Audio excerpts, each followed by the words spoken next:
Hey, what's going on? It's Fight Season MMA, and today I want to talk about the new UFC 303 card and if it is actually better than the previous card with Conor McGregor and Jamal Hill on it, and the new card now with Diego Lopez, Brian Ortega, Alex Pereira, Yuri Prochazka. So let's get right into the video. Okay, so as we all know, last weekend there was a big news break in the UFC organization when Dana White said that Conor McGregor was hurt for his main event bout versus Michael Chandler on UFC 303. Now, Dana White did an amazing job and Hunter Cable did an amazing job by replacing Conor McGregor with Alex Pereira versus Yuri Prochazka. Took Michael Chandler off the card too, and they're looking to schedule this fight later throughout the year. And this fight, I think possibly could happen, but I don't know. We can go into that another time. But is this card, Yuri Prochazka versus Alex Pereira 2, better than McGregor versus Chandler? And in the short answer, yes. And I don't think it's for the reason just for the main event. I think it's for the reason of the card is now a lot deeper with 2 fights added, considering the co-main event was also removed from McGregor v. Chandler 2. First, I want to start with the co-main event of Jamal Hill versus Carlos Ulberg to now Anthony Smith versus Carlos Ulberg. You know, I'm a very big Jamal Hill fan, but Jamal Hill, in my opinion, still doesn't bring that star power for someone to automatically co-headline that event versus a smaller name. I think an event with him and Jan Blachowicz could have been an amazing fight because both of them can carry their own name. Alex Pereira, Magomed Ankalaev, someone in the top 5 within the division that has an established reputation within the organization would have got me a lot more excited for this Jamal Hill fight rather than someone like Carlos Ulberg. I'm a massive Khalil Roundtree fan, but as we know, Khalil was popped for PEDs that he took unknowingly. But ultimately, this fight with Jamal Hill and Carlos Ulberg did not have me that excited. And now this new fight with Carlos Ulberg and Anthony Smith doesn't have me as excited as that fight, but I understand that Anthony Smith is a worthy competitor. He's fought so many different people within the UFC organization, and I think that this is a better fight for Carlos Ulberg and a better step up for Carlos Ulberg, not from jumping the line to Jamal Hill. Not saying he doesn't deserve it, but in the standpoint of being able to build your MMA legacy and to be able to build yourself in the MMA community and to be able to take it one step at a time so you get to understand the ins and outs of fighting fully in the UFC, I think that this is a way better fight for Carlos Ulberg. Now, the big thing that the UFC added that wasn't on the previous card was the co-main event, and this is the fight that I truly think made UFC 303. Diego Lopez versus Brian Ortega.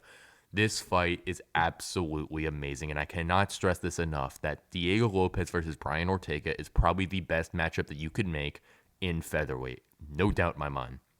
Besides the championship of Ilia Topuria versus Max Holloway.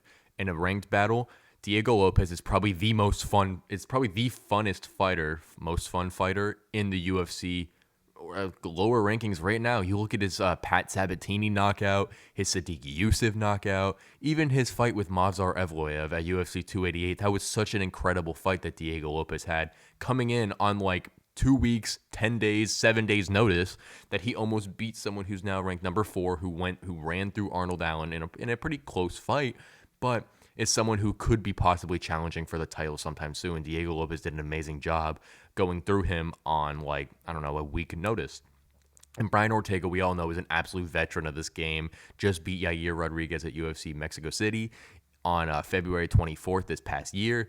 And honestly, Brian Ortega is a very, very worthy opponent for Diego Lopez. Brian Ortega is a savvy veteran who will be able to stand in the pocket and understand every little thing that Diego Lopez is doing. He's seen it all. He's fought some of the best, like Alexander Volkanovski and Max Holloway. He knows that those fighters have levels to their game, and Diego Lopez is probably just another pawn in his game of life. But I think Diego Lopez is going to make this event so exciting, and you know Brian Ortega, he's never not in an exciting fight.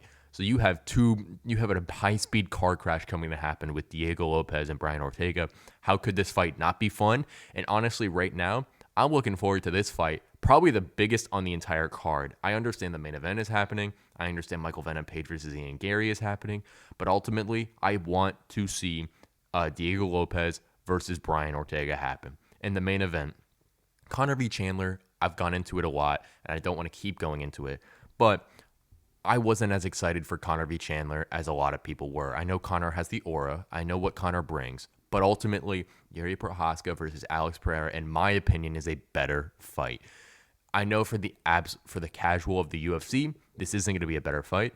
But ultimately, to see strategy, to see well-rounded mixed martial arts, to see some of the best kickboxing the UFC has ever seen. And no offense to Conor McGregor, but I do think Alex Pereira is a better kickboxer than Conor McGregor, which is absolutely insane to say for some people to hear.